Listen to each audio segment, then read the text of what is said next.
আসসালামু আলাইকুম। ভিডিওটি ওপেন করার জন্য আপনাকে ধন্যবাদ। আজকে আমি আপনাদের মাইক্রোসফট অফিসের কিছু শর্টকাট কি দেখাবো। তো আশা করি আপনারা যদি এই শর্টকাট কি ইউজ করেন তাহলে খুব সহজেই মাইক্রোসফট অফিসের কাজগুলো প্রফেশনাল মানের করতে পারবেন।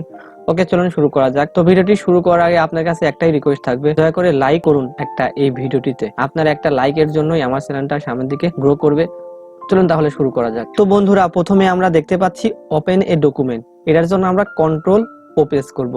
ওপেন এ ডকুমেন্ট বলতে কি বোঝাচ্ছে, আমি এই কম্পিউটারে কাজ করে রাখছি কিছু ডকুমেন্ট বা কিছু ওপেন করে রাখছি কিছু ডকুমেন্ট। তো সেটা ওপেন করার জন্য আমরা কন্ট্রোল ও প্রেস করতে পারি। দেখেন, কন্ট্রোল ও প্রেস করার পর CB final, culture, tourism, tribe, সাগর স্যার ইত্যাদি নামে বিভিন্ন ধরনের আমরা ফাইল রাখছি। এখন যদি যে কোনো একটা ফাইলের উপর ক্লিক করি তাহলে ওই ফাইলটা ওপেন হবে। আর এটার কাজ কন্ট্রোল ওর কাজ এটাই।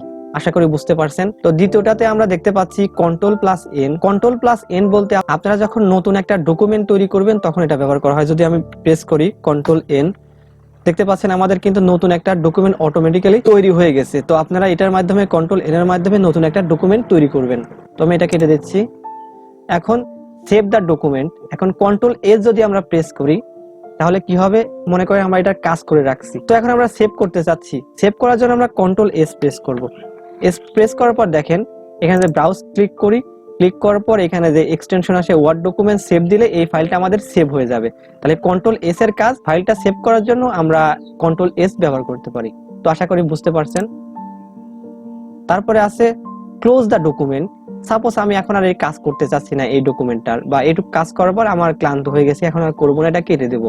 তো এটার জন্য কন্ট্রোল ডাব্লিউ প্রেস করার পর দেখেন এটা সেভ বা ডন সেভ নামে সরাসরি কেটে দেওয়ার। যদি আপনারা এখানে ক্লিক করেন, এখানে যে গুণ চিহ্ন আছে এটার উপর ক্লিক করলে একইটা হবে। দেখেন আমি দেখাচ্ছি, যে এখানে ক্লিক করেন দেখেন একই চিহ্ন আসতেছে। তাহলে এটার মাঝে বোঝাচ্ছে যে আপনারা এটা কেটে দিবেন নাকি ফাইলটা সেভ করবেন, এটা বোঝাচ্ছে। তারপরে cut the select content to the clipboard.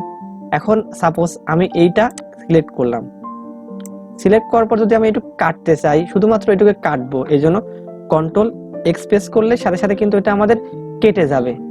তো আপনারা যে কোনো ডকুমেন্টকে কাটার জন্য কন্ট্রোল এক্স প্রেস করবেন, এটা কপিও হয়ে যাবে। এখন যদি কোনো জায়গায় পেস্ট করতে চান, এখানে যদি পেস্ট করতে চান দেখেন এখানে পেস্ট হয়ে যাবে। তো আপনারা কন্ট্রোল এক্স দ্বারা কাটবেন এবং কন্ট্রোল ভি দ্বারা পেস্ট করবেন।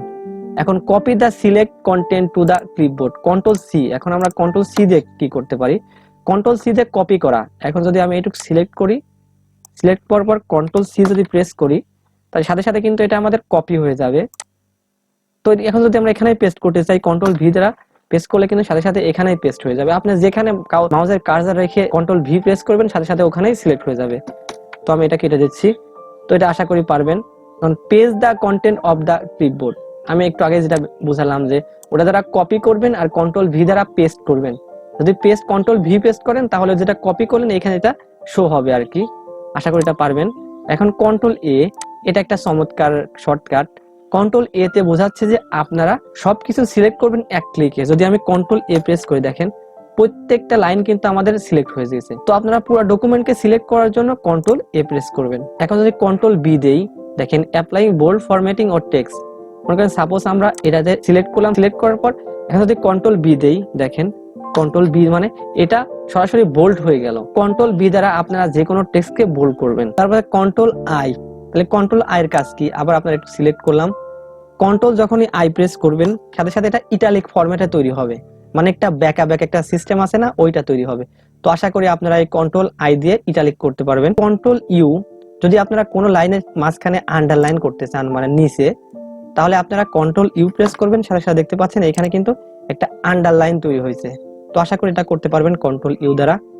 এখন আমি এটা করে দিচ্ছি, কন্ট্রোল জেড দ্বারা ব্যাক করতেছি। কন্ট্রোল জেড দ্বারা যখনই প্রেস করবেন আগের ফরম্যাটে ফিরে আসবে। আমি প্রত্যেকটা কিন্তু কন্ট্রোল জেড দ্বারা আগের ফরম্যাটে ফিরে আনতেছি। এখন কন্ট্রোল লেফট ব্র্যাকেট, এটা লেফট ব্র্যাকেট বলতে বোঝাচ্ছে থার্ড ব্র্যাকেট।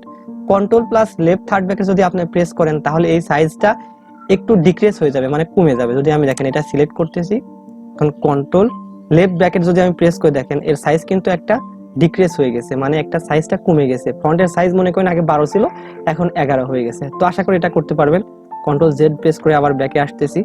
আবার increase the font size by 1 point. এখন যদি আপনি রাইট ব্র্যাকেট প্রেস করেন কন্ট্রোল প্লাস রাইট ব্র্যাকেট, দেখেন এর সাইজটা কিন্তু বেড়ে যাবে। তো আশা করি এটাও করতে পারবেন, খুব কঠিন না। কন্ট্রোল রাইট ব্র্যাকেট ব্র্যাকেট বলতে থার্ড ব্র্যাকেট বোঝাচ্ছে এখানে। আমি আবার কন্ট্রোল জেড দিয়ে আগের অবস্থানে ফিরে আনতেছি। সেন্ট্রাল দ্য টেক্সট, এখানে সেন্ট্রাল, এই টেক্সটকে সেন্ট্রাল বলতে বোঝাচ্ছে, মনে করেন আপনি একটা টেক্সট নিলেন, এই টেক্সটটা আপনি কোথায় রাখতে চাচ্ছেন, মাঝখানে, বাম সাইডে নাকি ডান সাইডে। আপনি যদি টেক্সটটাকে মাঝখানে রাখতে চান, এখানে টেক্সটটা সিলেক্ট করবেন, সিলেক্ট করার পর কন্ট্রোল ই প্রেস করবেন, সাথে সাথে কিন্তু এটা মাঝখানে চলে আসছে, দেখতে পাচ্ছেন এটা কিন্তু মাঝখানে চলে আসছে। আশা করি এটা করতে পারবেন। কন্ট্রোল জেড দিয়ে আবার ব্যাক করতেছি। এখন আমরা যদি কন্ট্রোল এল প্রেস করি, এল তে কি বোঝাচ্ছে, লেফট বোঝাচ্ছে।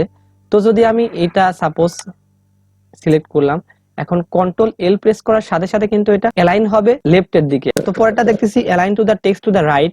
আপনি যদি এখানে এটা সিলেক্ট করার পর যদি কন্ট্রোল আর প্রেস করেন, দেখেন সাথে সাথে কিন্তু এটা রাইটে চলে যাবে, তার মানে এটা রাইট দিক থেকে অ্যালাইন হচ্ছে।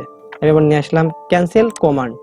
এখন মনে করেন আমরা বিভিন্ন কমান্ড দিয়ে ফেলছি, তো এখন এই কমান্ডকে আমরা ডিলিট করার জন্য কিবোর্ডে স্কিপ নামে একটা বাটন আছে, এখানে জাস্ট প্রেস করবেন, সাথে সাথে কিন্তু এটা ডিলিট হয়ে যাবে আর কি। মানে এই যে ইফেক্ট গুলো ব্যবহার করছেন বা কমান্ড গুলো ব্যবহার করছেন সব অটোমেটিক্যালি ডিলিট হয়ে যাবে।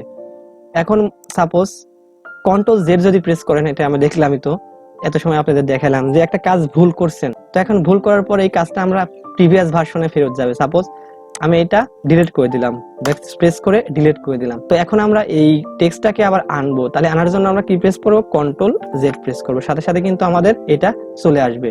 এখন যদি বন্ধুরা কন্ট্রোল ওয়াই প্রেস করেন, তো আগে যে কাজটি করছেন, যেমন আগে কাজটি আমরা কি করছিলাম, এই টেক্সটটা আমরা ডিলিট করে দিয়েছিলাম, তো ডিলিট করেছি, তার মানে এটা আগের কাজ। তাহলে কন্ট্রোল যদি ওয়াই প্রেস করেন, তাহলে আগে যে কাজটা করছেন এই কাজটা আপনাদের ফেরত আসবে। যদি আমরা এখানে কন্ট্রোল ওয়াই প্রেস করতেছি, তার মানে কি এটা আমরা ডিলিট করে দিয়েছিলাম, তাহলে আগের কাজটা ফিরে আসবে। তো আমি কন্ট্রোল জেড দিয়ে আবার ঠিক করতেছি, আশা করি এটা বুঝতে পারছেন। তো বন্ধুরা, remove the document window split, এটা এখন আমি বলবো না। এটা যদি আপনি জানতে চান তাহলে অবশ্যই কমেন্টসে বলবেন, আমি আপনাকে রিপ্লাই করার ট্রাই করব। আর এত সময় ভিডিওটি ধৈর্য সহকারে দেখার জন্য অসংখ্য অসংখ্য ধন্যবাদ। ভালো থাকবেন, আল্লাহ হাফেজ।